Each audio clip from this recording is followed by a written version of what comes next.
Aqui, nesta casa eu me encontrei. Entrei e aqui dentro vi saída. Sim, foi nessa casa de amor que as benesses do labor cicatrizaram minhas feridas. Depois de muitos e muitos passes, estudo e a água da paciência, religar e religuei, filosofiquei, tomei ciência. Aqui, nesta casa de oração, orei, pratiquei o Evangelho. Sim, foi nesse pouso espiritual que eu conheci a vida real. Rompi de vez com um homem velho. Depois de muitas e muitas preces, palestras e água da fé, religar e religuei.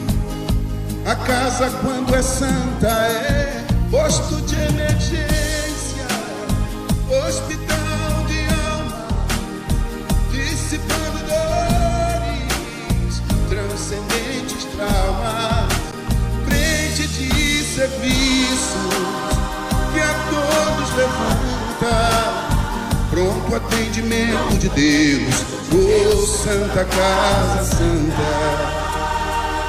Eu fiz amigos do peito, pessoas com quem posso contar. Atendimento fraterno, culto do Evangelho no lar. Sim, nessa oficina de Jesus, chorei cantando quanta luz, com as vibrações desse lugar.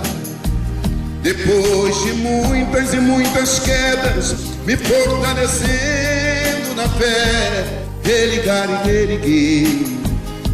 A casa, quando é santa, é posto de emergência, hospital de alma, dissipando dores, transcendentes traumas, frente de serviços que a todos levanta, pronto atendimento de Deus, oh Santa Casa Santa.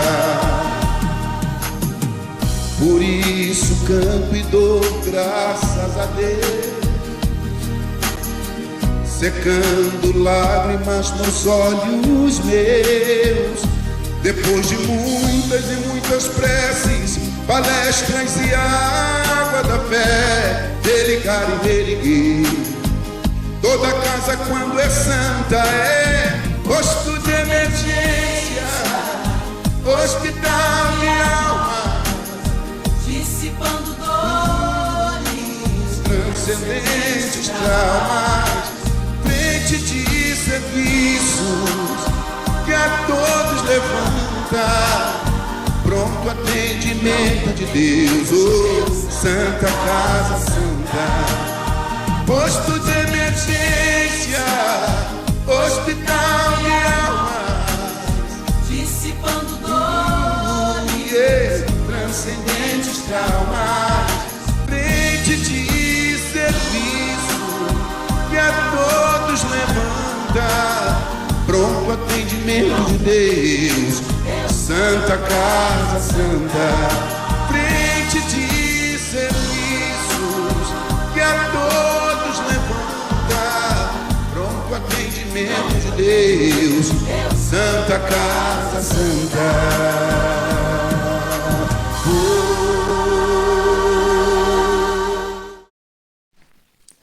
Olá, amigos e amigas do Centro Espírita Casa da Paz.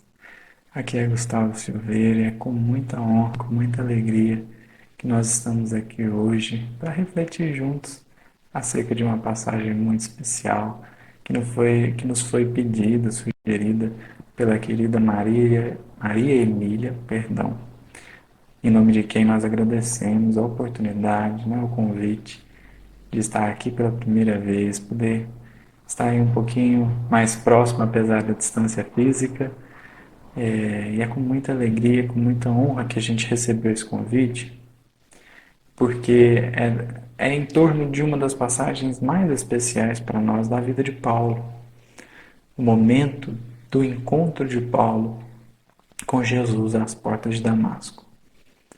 Mas nós gostaríamos de iniciar com uma rápida prece. Quem se sentir à vontade, que nos acompanhe, olhar em conjunto é sempre melhor. Então vamos orar. Senhor Jesus,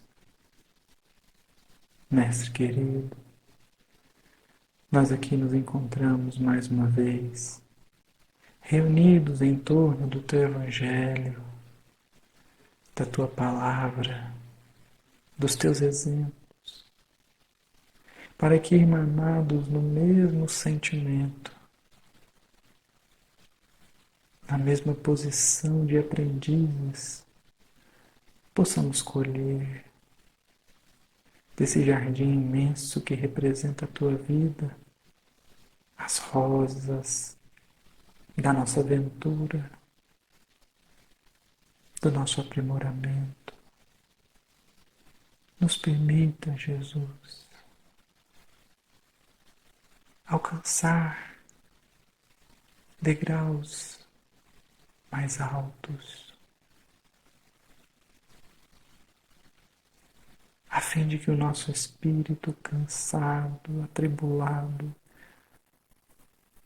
e perdido possa encontrar refúgio, paz e consolação.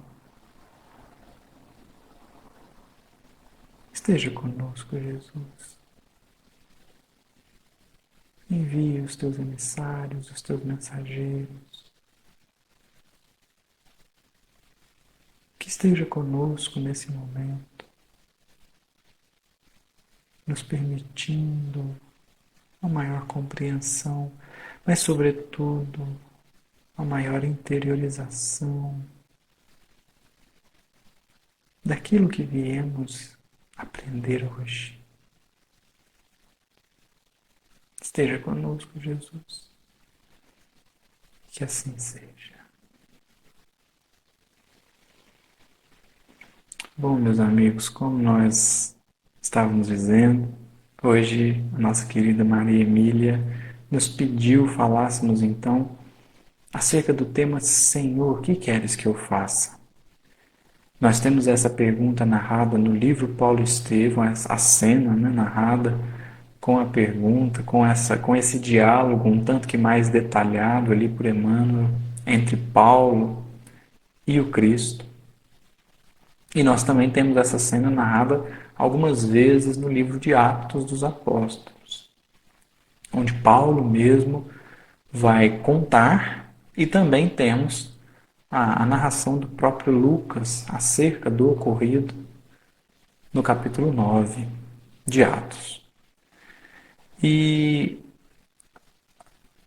alguns elementos dessa passagem nos chamam, nos provocam reflexões extremamente oportunas e importantes.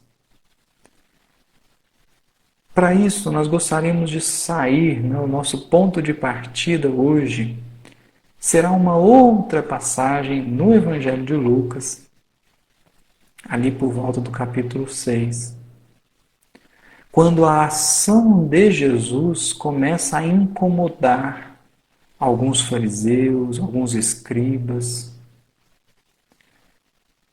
E ali, se não me falha a memória, no versículo 11, capítulo 6, versículo 11 de Lucas, nós temos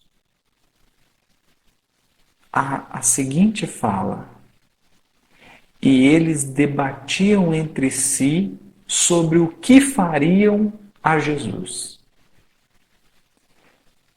E é muito interessante a gente perceber a audácia, vamos dizer assim, a prepotência desses fariseus e desses escribas que pensaram em algum momento que eles poderiam fazer algo a Jesus. Que eles poderiam fazer algo a Jesus.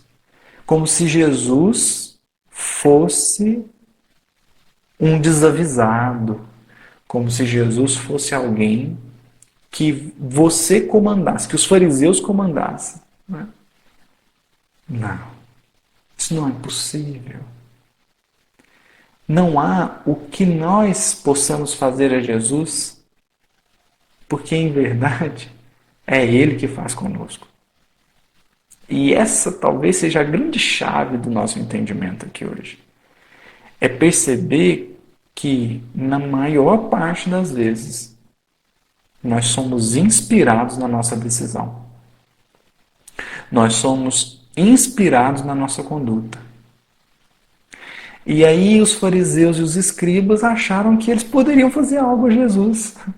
Tamanha a imaturidade espiritual, porque eles não tiveram a menor ideia de com quem eles estavam lidando. Eles estavam lidando simplesmente com o governador do planeta. E na sua pequenez eles se sentiram tão grandes que acharam que eles poderiam fazer alguma coisa ao Cristo. E aí fica pensando, mas eles mataram Jesus. Falo, mataram nada.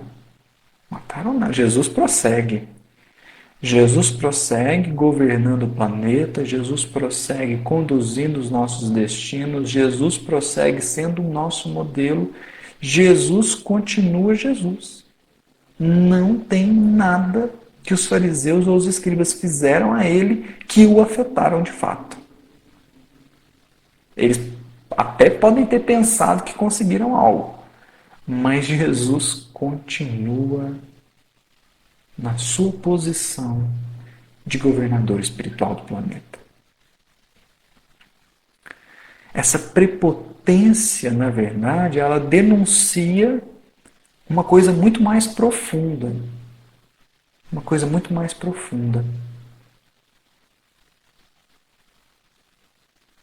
Nós lemos a questão 459 de O Livro dos Espíritos, a tão comentada questão 459, e ela nos dá duas perspectivas sobre as quais nós precisamos nos debruçar, nós precisamos nos atentar. É aquela questão que Kardec faz. Os espíritos influenciam em nossos pensamentos e em nossas ações? E aí os espíritos respondem assim, muito mais do que imagineis. De ordinário, ou seja, normalmente, comumente, frequentemente, são eles que vos dirigem. E olha como essa resposta é importante. Porque ela nos amplia a visão sobre o que na verdade ocorre quando a gente pensa e executa algo. Quando a gente pensa e executa algo. Ela nos dá a perspectiva de que frequentemente nós somos dirigidos pelos espíritos, mas nas entrelinhas, se nós nos atentarmos na construção da resposta, nós vamos ver que eles usaram a palavra geralmente, frequentemente, de ordinário, o que significa também que não é sempre. Não é sempre. Ou seja, nós somos sim muito influenciados e precisamos ter atenção nisso. Mas existe também a situação em que sou eu que tomo a decisão sozinho, sou eu que ajo sozinho, sou eu que penso sozinho, ou pelo menos primeiro. Sou eu que penso primeiro, sou eu que ajo primeiro, para depois uma influência vir. E por que isso é importante? Se nós formos no viés de que nós somos dirigidos pelos espíritos, nós precisamos perguntar assim, dirigidos por quem? Dirigidos por quem? Somos dirigidos, é um fato. Por quem? Esse é um ponto importante. Mas se nós formos para o lado de que nós é que dirigimos as nossas ações em alguns casos, Em alguns momentos, nós é que tomamos o primeiro ímpeto de falar, de agir, de pensar. Nós vamos precisar de um aprofundamento aqui. Porque nesse sentido, indo nessa direção, parece que nós somos livres. É claro, fica evidente que quando tem um espírito dirigindo, me orientando para o mal ou para o bem, parece que aqui eu estou constrangido. Parece que a minha liberdade está tolhida. Só que, será verdade que eu sou livre quando eu tomo as minhas decisões? Quando não tem, ou seja, quando não tem a influência espiritual, será que eu estou sendo livre nesse momento? Então, quando a gente pondera esses dois lados, essas duas perspectivas, nós precisamos de uma mensagem do benfeitor Emmanuel, que vai mostrar para nós que, em essência, pode não existir diferença. Porque no final das contas, nós estaremos sempre obedecendo. De forma que talvez nós precisamos reformular o nosso conceito de liberdade e com certeza nós precisamos ficar mais atentos ao que vai na nossa intimidade. Pode estar muito complicado, mas eu vou ler a mensagem do Emmanuel aqui e vai ficar um pouquinho mais claro. Capítulo 16 do livro Pão Nosso, intitulado A Quem Obedeces? Olha o título da mensagem. Parece que a gente está sempre obedecendo. A pergunta é, a quem? A quem? Aí você fala assim, mas não tem um momento que sou eu que estou tomando a decisão? Não, tem um momento que você está tomando a decisão sem a influência espiritual. Não quer dizer que não haja ali uma influência. Mas qual influência? É isso que Emmanuel vai nos ajudar a perceber aqui. Sempre há uma influência. Sempre há. Nós sempre estamos obedecendo a alguém ou alguma coisa. Essa é a primeira fala de Emmanuel na mensagem. Mas vamos lá. Ele vai comentar a carta de Paulo aos Hebreus, capítulo 5, versículo 9, em que o apóstolo diz assim: E sendo ele consumado, veio a ser causa de eterna salvação para todos os que lhe obedecem. Então aqui Paulo está falando de Jesus, né?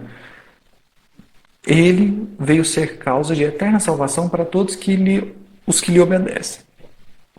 Aí Emmanuel começa a mensagem dizendo assim: toda criatura obedece a alguém ou a alguma coisa. Mas não é possível.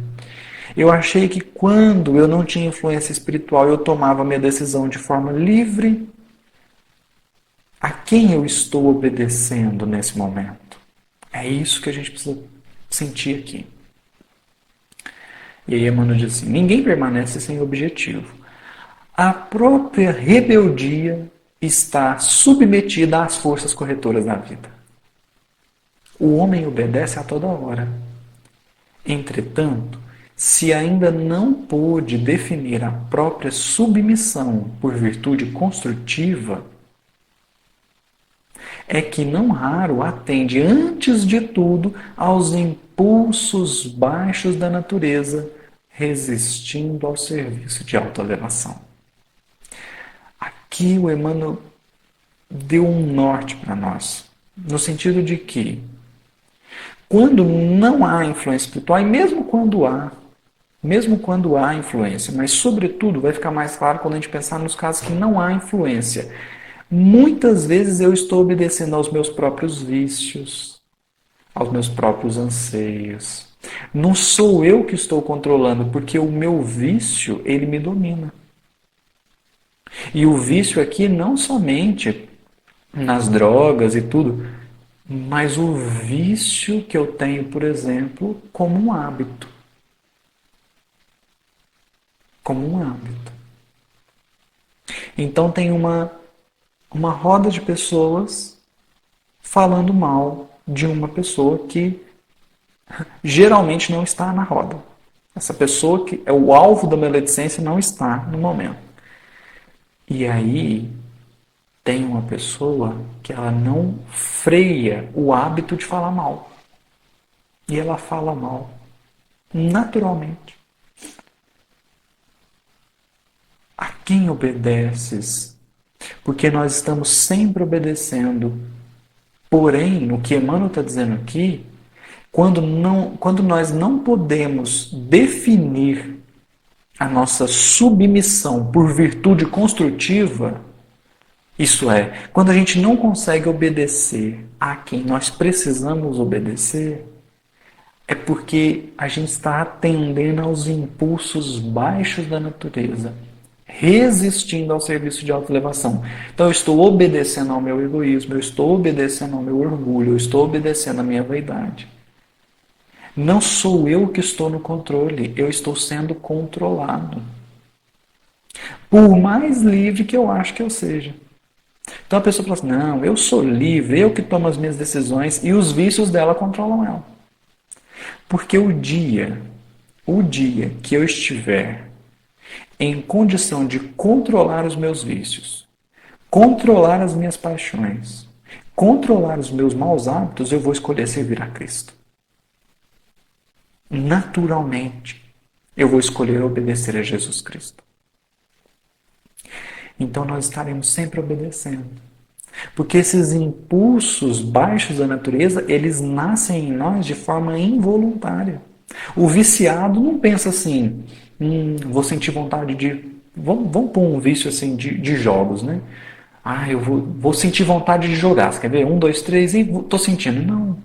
A vontade vem nele de uma forma arrebatadora e ele simplesmente não consegue resistir.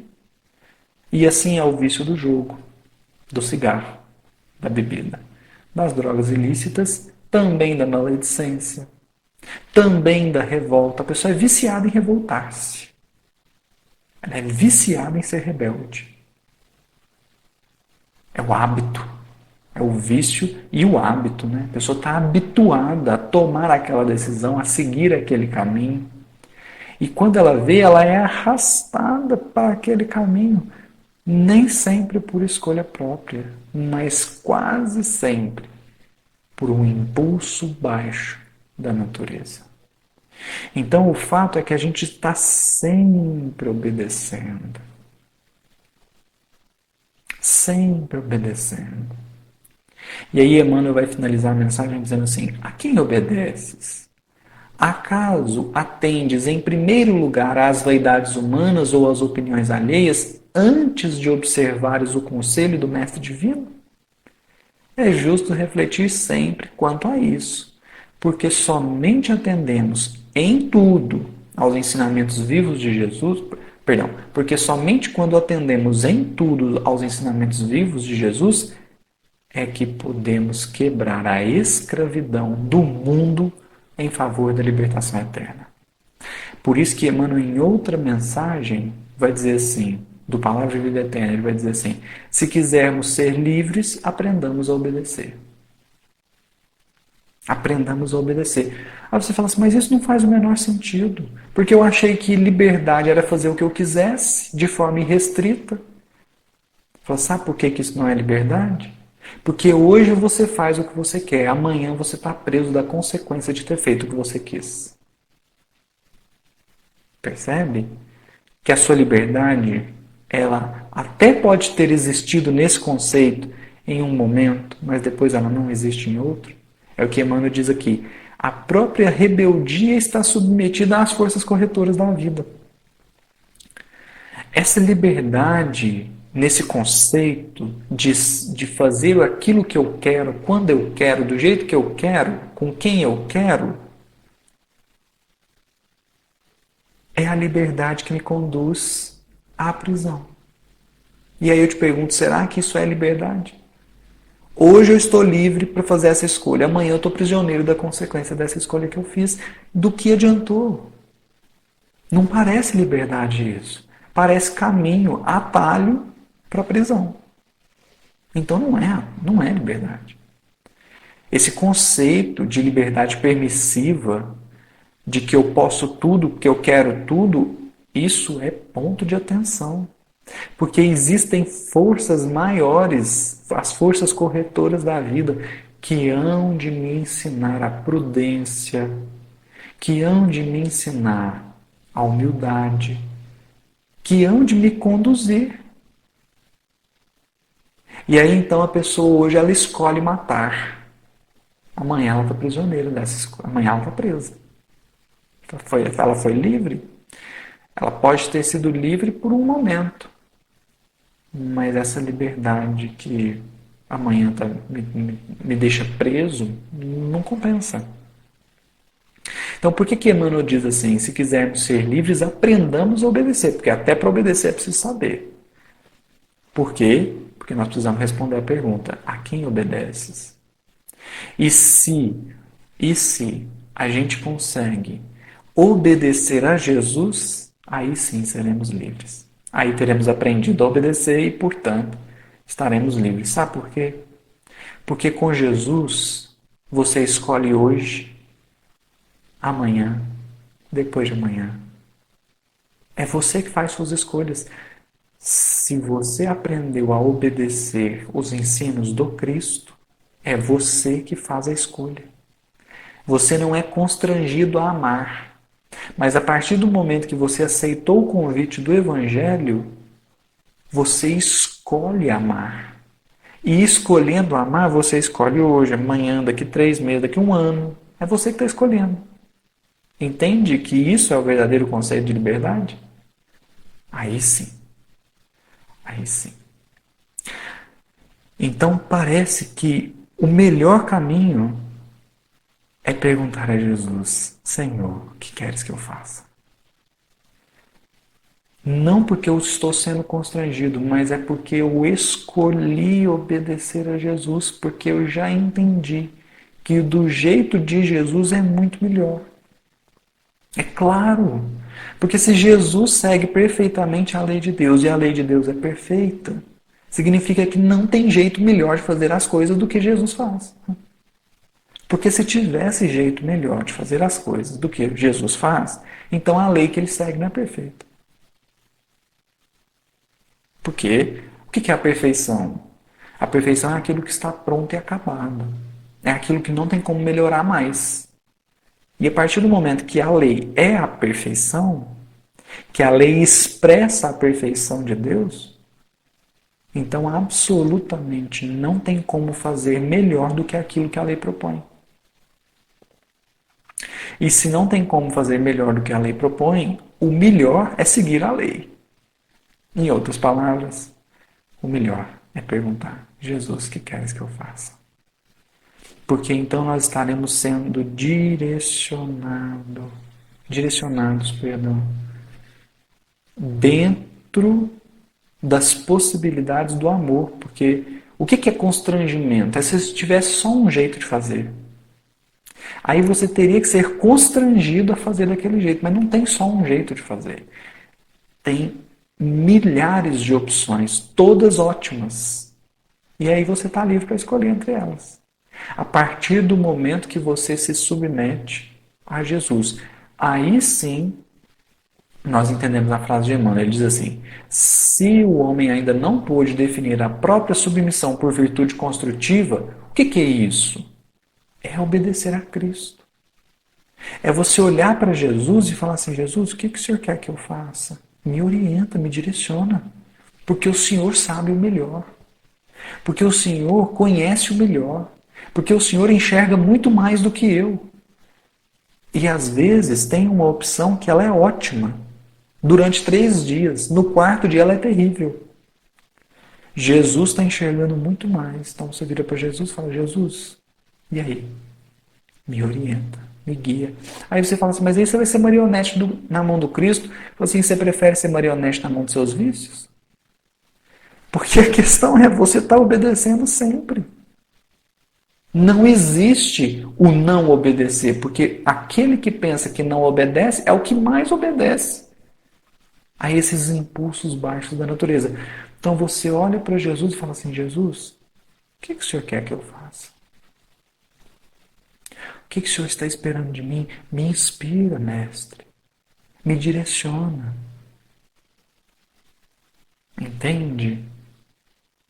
Entende? Então parece que aqui a escolha de Paulo, porque você escolheu obedecer a Jesus. Aí está o seu livre-arbítrio. E a partir do momento que você escolhe obedecer a Jesus, Ele sempre te dará muitos caminhos para você seguir e você poderá escolher entre eles. Mas todos concorrem para o bem comum, todos estão sob a lei de amor.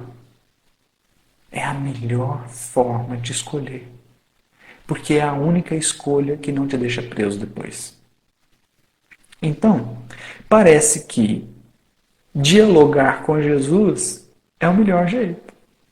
É o melhor jeito. Agora, o que nós percebemos é que Paulo, para fazer essa pergunta, talvez ele estivesse esperando, aqui abre um parênteses, aqui nós estamos dando uma opinião pessoal. Nos parece que Paulo estava esperando uma resposta pronta.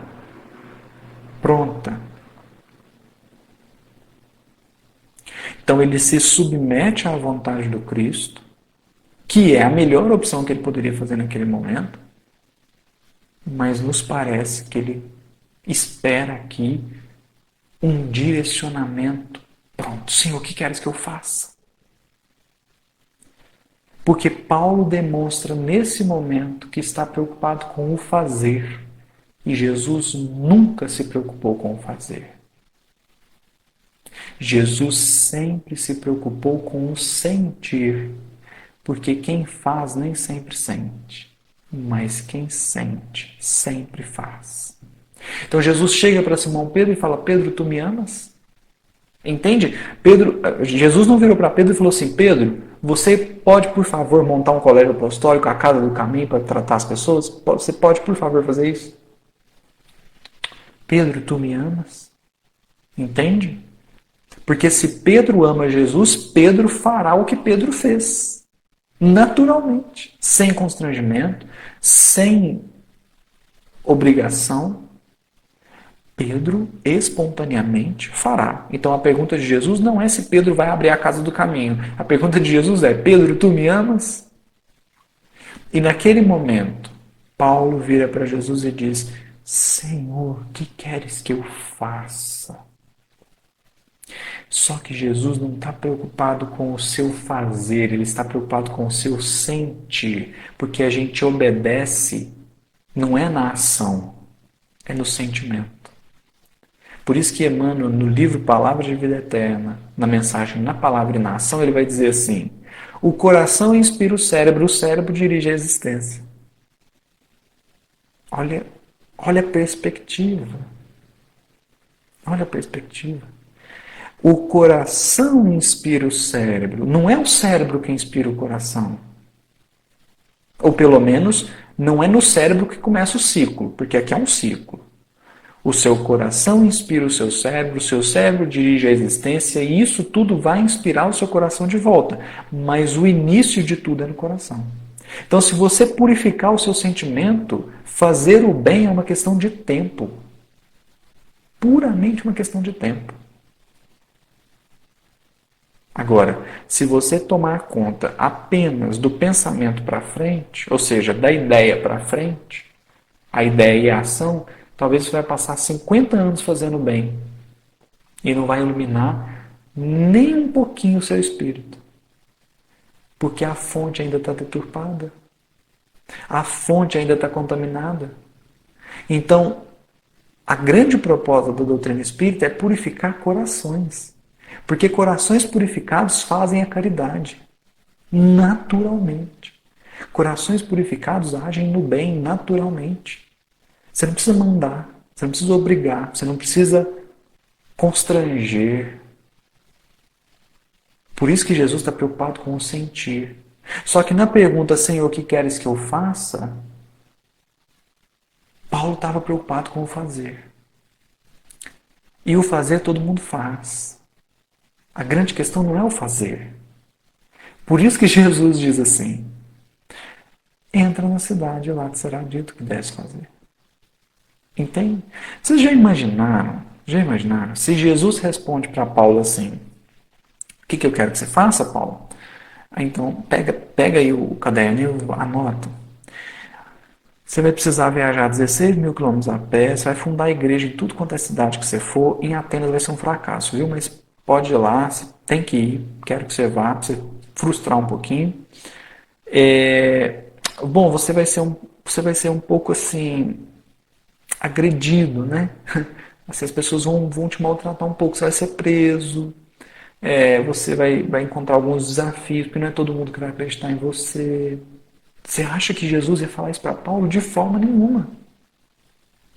Porque tudo isso é consequência natural do sentir. Então, assim, o sofrer, sim. Jesus não mandou Paulo sofrer por ele. Jesus apenas mostrou a Paulo o quanto ele era amado. E isso fez tudo valer a pena na vida de Paulo. Tudo. Paulo teria ido até nas regiões mais terríveis por Cristo. Não porque estava constrangido. E aqui é a beleza da coisa. O amor não constrange, o amor convida. Só que o convite do amor é aquela coisa arrebatadora. Você fala assim, eu aceito. Porque é bom. Porque é belo. Porque é do Pai. Entende? Então tudo que Paulo passou, ele só passou porque antes de passar, ele alimentou o coração dele de amor. De amor. Por isso talvez tenha sido capaz de escrever ou de ditar, né? Aquele hino do amor, que é o capítulo 13 da primeira carta aos Coríntios. Então Jesus não mandou Paulo fazer, Jesus mandou Paulo amar. E quem ama, naturalmente cuida, quem ama, naturalmente se sacrifica, quem ama, naturalmente faz. A partir do momento que aprendeu a amar, então está tudo resolvido. Essa era a expectativa de Jesus. Para Ananias, Jesus falou. Para Ananias. Está lá em Atos, no capítulo 9, porque o Emmanuel não narra essa cena no Paulo Estevam, porque já está narrado no Atos. Né? E aí, Jesus chega para Ananias e fala, Ananias, eis-me aqui, Senhor. Eu preciso que você vá na rua direita ali, encontra o Saulo. Né? O Saulo, você imagina a cara do Ananias, né? Eu faço ideia a cara que o Ananias fez. O Saulo, Senhor, porque ele é para mim um vaso escolhido e eu vou mostrar a ele o quanto ele tem que padecer pelo meu nome. Você acha que isso aqui é uma proposta cruel e masoquista? Não. Não. Essa é a proposta entre pessoas que já aprenderam a obedecer. Pessoas que já aprenderam que o amor é muito melhor do que qualquer ato de violência. E por vezes, a única coisa que o amor encontra é ingratidão, incompreensão e violência para consigo, né? Então essa pergunta de Paulo, ela demonstra que Paulo ansiava obedecer a Cristo. Senhor, o que queres que eu faça? Só que a resposta de Jesus será sempre a mesma. Eu não quero que você faça nada. Eu quero que você aprenda a sentir tudo. Então você aprende a amar, você aprende a respeitar, você aprende a desejar o bem. Todo o resto é consequência natural. Você acha que Alcione teve alguém constrangendo ela a fazer o que ela fez? Por que não? Aprende a amar. Aprende a amar. E aí, nesse sentido, aquilo para o qual nós somos direcionados pelo Cristo, a gente faz. A gente executa. Entende? Entende a perspectiva? Jesus atua no coração para depois nos conduzir nos caminhos que Ele necessita que nós sejamos conduzidos. Então, antes de pôr Paulo abrindo igreja, Paulo difundindo o Evangelho, fazendo palestra, antes disso, Jesus recolheu Paulo.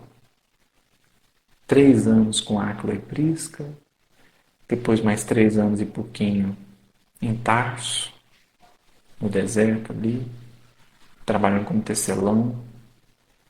Aí sim, aí ele teve condição de começar a missão. Mas isso demonstra como às vezes nós estamos afoitos sobre a nossa missão. E Jesus fala assim, olha, eu até quero que você faça muita coisa. Eu preciso que você faça muita coisa. Mas antes de tudo, eu preciso que você aprenda a amar. Preciso que você aprenda a amar. Se quiser me obedecer, tem que aprender a amar. Por quê? Por quê? Porque quem não ama, desiste. Quem não ama, desiste. Por que a mãe não desiste do filho? Porque ela não ama o filho. Qualquer outra pessoa desiste do filho dela, mas ela não desiste. Então, Jesus quer que a gente ame, a gente então tem que fazer o exercício do amor. Por isso nós somos convidados à caridade, à atividade no bem. É aprender a amar. Porque o amor é um sentimento muito sofisticado. É tão sofisticado que o amor não pede para o outro mudar. Olha que delicado isso. Você tem que amar o outro do jeito que ele é. Nossa! Mas não tem jeito de ele melhorar um pouquinho assim para eu poder amar ele?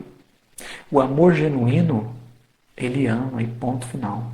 Ele não ama porque o outro é bonito, ele não ama porque o outro é rico, ele não ama porque o outro faz tudo direitinho, ele não ama porque o outro respeita ele, ele ama, ponto final. Ou você acha que Deus ama a gente menos do que ele vai amar quando a gente for espírito puro? Ama hoje, né? Ele ama a gente hoje, ele ama menos do que ele vai amar quando a gente for espírito puro? De forma nenhuma. Porque o amor não pode depender do ser amado. O amor não pode depender do ser amado. O amor tem sempre que depender de quem ama.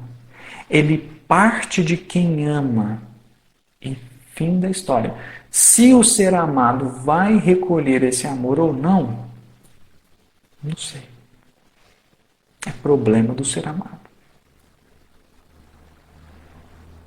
Então, nós somos convidados ao exercício do amor.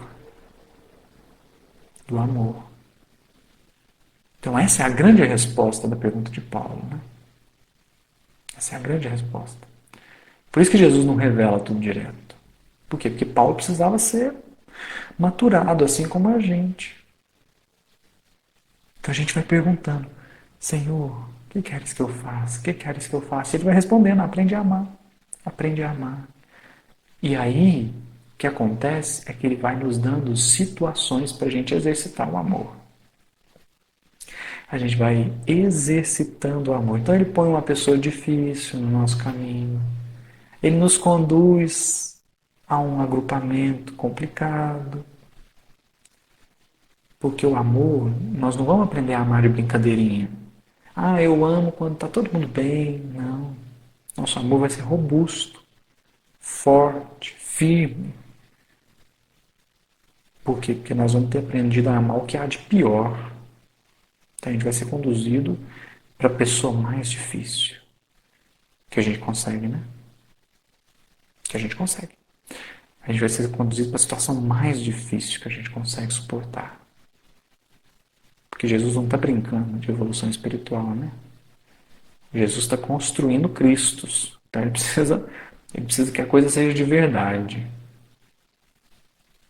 E aí a gente vai aprendendo a obedecer Jesus. Porque é o melhor. É o melhor. Se tivesse outro melhor, não era ele o Cristo. Então a gente vai aprendendo a obedecer. Para encerrar essas nossas reflexões, gostaria de ler um poema de Maria Dolores.